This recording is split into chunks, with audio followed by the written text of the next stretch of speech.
Welcome to another Big Daddy D adventure. Today, our project adventure is going to be tuning and sharpening a block plane and a hand plane. I recently bought a number 4 Stanley contractor grade plane, and then I also had an old block plane sitting around the shop, and decided I needed to sharpen and tune them, and this is all about how I did it and how I got them to work. Now, you might think that when you buy a plane that it is ready to go right out of the package, but it may work kind of, but it won't be tuned and it is likely not to be sharpened correctly. So based on my research online and looking at a bunch of documentation, I found that to tune the bottom of the bench plane, it really needs to be tuned in a few different areas, but some of the areas can actually be okay to not be flat. So what I did is I used a marker here and drew squiggles around the outside where it needed to be good and true and flat. And then it is able to have a little bit of a hollow spot in those two circles in the middle top and the middle bottom. But the perimeter, the left and the right side, need to be good and flat. And then the toe, the front, needs to be really flat, and the heel needs to be nice and flat. So what we'll do is we'll mark it with the marker, and then use our sandpaper and just keep going back and forth on the sandpaper until we can wear off of the marker. And then what we can do is after a few tries, we'll see where that marker is rubbed off, and that's where it is being in contact with that sandpaper.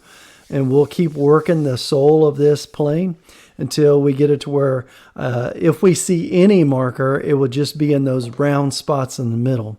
As long as the rest of it is gone, then we've kind of met our goal for truing up the bottom of the plane. So I think I've got it just about done, but I went ahead and reapplied the marker in my really important spots just to make sure that it was flat, to wear a little bit more. Also, I wanted to point out here, a lot of people I've seen, they use glass and other hard surfaces. I just chose to use a 1 foot by 2 foot porcelain tile that was flat as my flat surface. And then I just used spray adhesive on a piece of 150 grit sandpaper to work over the sole of the bottom of the plane. All right, now that I feel I've trued up the bottom of the plane, now it's time to work on the blade. So first thing up here I'm going to do is true up or skim the back of the blade there, just to make sure it's has a nice polished finish. And then again with the sandpaper, I'm going to go ahead and start grinding a 30-degree angle. Both of these blades, actually for this blade, they started out with a 25-degree angle on the blade, and then what I'm using the sandpaper to do is to just start grinding that 30 degrees. So I set up my sharpening block. It's got a little wheel on there, so it allows it to roll back and forth on the sandpaper. And then just leaving that front edge just to be sharpened. So what I'm doing here is just running it back and forth and then flipping it over to kind of make sure I got a full grind all the way evenly across the blade. And then also as it does that, it's going to develop a burr on the back side of the blade as I'm doing it. So I'll do this a couple times and then I'll start working on my honing grits. So I watched a lot of videos and looked around the internet and saw you could actually use different grits of sandpaper for the honing part of this. But again, you'd have to mount it to a hard board or a piece of glass. And what I found on Amazon, these were about 18 bucks for some diamond plate stones. I think the kit I got had 400, 600, 800, 1,000, and 1,200. But in my case, I'm just using a 4, an 8, 1,000, and a 12,000 or 1,200. And what we're doing here is, again, we left the angle the same. We're grinding to a 30 degree, or now we're honing to a 30 degree. And what I'll do is start it off with this 400 stone. And I'm going to just keep going back and forth until I develop a little burr on the back of it. And then as soon as I develop a little burr on the back of it, I'll go to the next stone. And the first thing you do when you get to that next stone, again, I'm putting a little oil, 3-in-1 oil here, is what I'll do is I'll just scratch back and forth that on that next higher grit, just enough to get the burr off the back of that. So, and then it's really a rinse and repeat. It didn't really take that long to do this exercise, but worked out pretty good. Again, we'll just hone back and forth or use the guide to help us keep our angle correct. And then just go back and forth until you feel a burr, and then go to your next stone, flip it over, get the burr off the back, and then hone that stage. So here we go. Well, the only thing left here is to polish that edge, or to strop the edge. And again, what I did here is I took a piece of leather. It's the rough side up. I rubbed it with green polishing compound. Again, got back out my piece of tile that I have as a good flat surface. And what I started doing here was, again, I got the burr off the back of it by stropping it about 10 times on the back side. And then again, then I go around to polishing that 30-degree angle on the front side.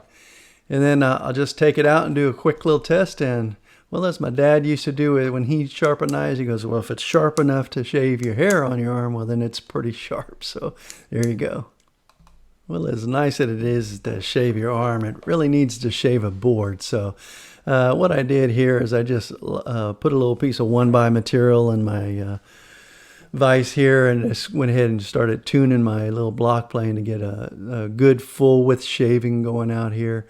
And I think worked pretty good. And now that I got it to shave and I felt pretty confident about that 30-degree angle I put on it, then let's get working on the bench plane, see if we can get that thing sharpened too.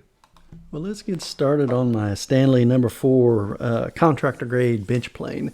This is the 14-inch version. And again, same thing here. We'll mark off the bottom. It's okay to have a little bit of a hole in the back and a little bit of a hole in the front if you have some, after you kind of sand it to true it. But in my case, it came out pretty clean. Again, pulled out my flat surface, my board. You use some contact glue or spray adhesive to glue the piece of sandpaper down. Again, using 150 grit sandpaper. Took a little longer to do this one, but it's a much bigger surface. I say a little longer, may have been about 3 or 4 minutes to do this part of it, but worked out pretty good. At the end, I had a pretty good product and got all of the marker off. One other thing I wanted you to notice here is I went ahead and left everything in the plane. My blade's in, it's locked in. What I had seen and heard was some folks, when they take all that tension off of that blade mechanism, that you tend to end up having I guess more of a hollow spot if you don't do that. So what I did is I went ahead and retracted the blade all the way up in. Don't want the blade hitting any of that sandpaper for grinding.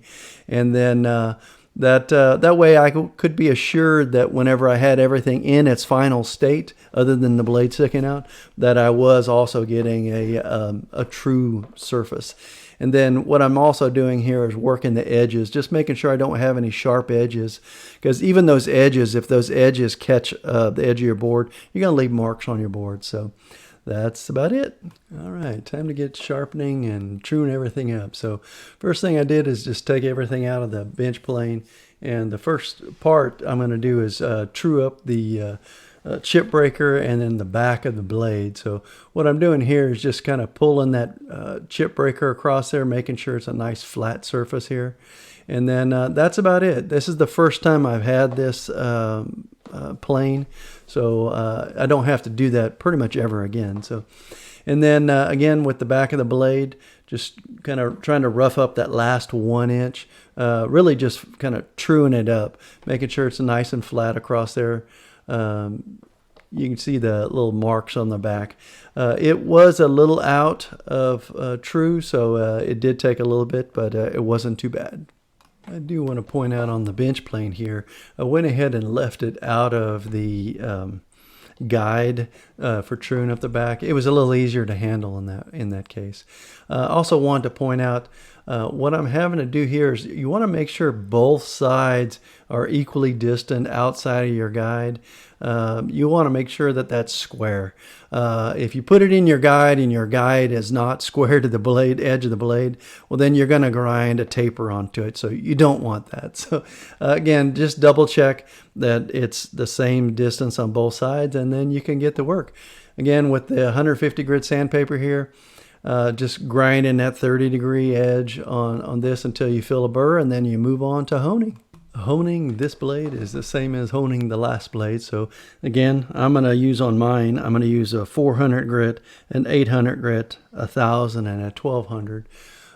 Again, you got to leave the guide down, make sure that wheel is touching, and then also make sure that your wheel doesn't go off the edge of your block. And again, you got to keep that wheel on the same level as the blade. That way you keep your angle correct. And then again, just going through all the different ones, you grind or you hone until you get a little burr on the back, and then you go to your next level up. You kind of scrape the little burr off the back of it at your next grade up, or your next grit up, and then you go again and rinse and repeat. So pretty quick here. And then now that I got the honing done, I'm going to go ahead and use my polishing compound on a hard surface. Again, it's the rough side of the leather, a little bit of that green polishing compound. First thing I did here was get the burr off the back of it, and then polished the front of it, and then checked it for sharpness. Well, now that everything's good and sharp, just put my chip breaker back on my blade and reinstalled it into my hand plane, and now it's time to go ahead and see if I can cut some shavings. The nice thing about this Stanley number 4 is that it's got an adjusting screw. So to set it up, again, what I did is I got it to where the blade was just at the edge. And then what I'm doing here is I'm just taking try to get a small cut here. Just adjusting that screw until it starts to stick out just a hair, until I start getting that light shaving. Again, you don't really want a heavy shaving at first. And again, what I'm going to do here is I'm going to go ahead and try to join two boards. Just two boards I was planning on put together into a little panel. So what I'm looking for is to try to get a full shaving all the way across the board. And then I'll take a few cuts on this board, make sure it's good and flat, and then I'll work on the second board, and then we'll put them together and see how that jointed edge looks. Well, I think I got two good firm edges, and well, that joint looks like it's ready for glue. Good job. I have to admit, using a plane, shaving some wood here, that's kind of therapeutic. So thanks for coming on another workshop project adventure with me today. And as usual, if you like what you saw, give me a thumbs up. And if you'd like to go on more workshop project adventures with me, hit the subscribe button. As always, until next time, take care. Bye-bye.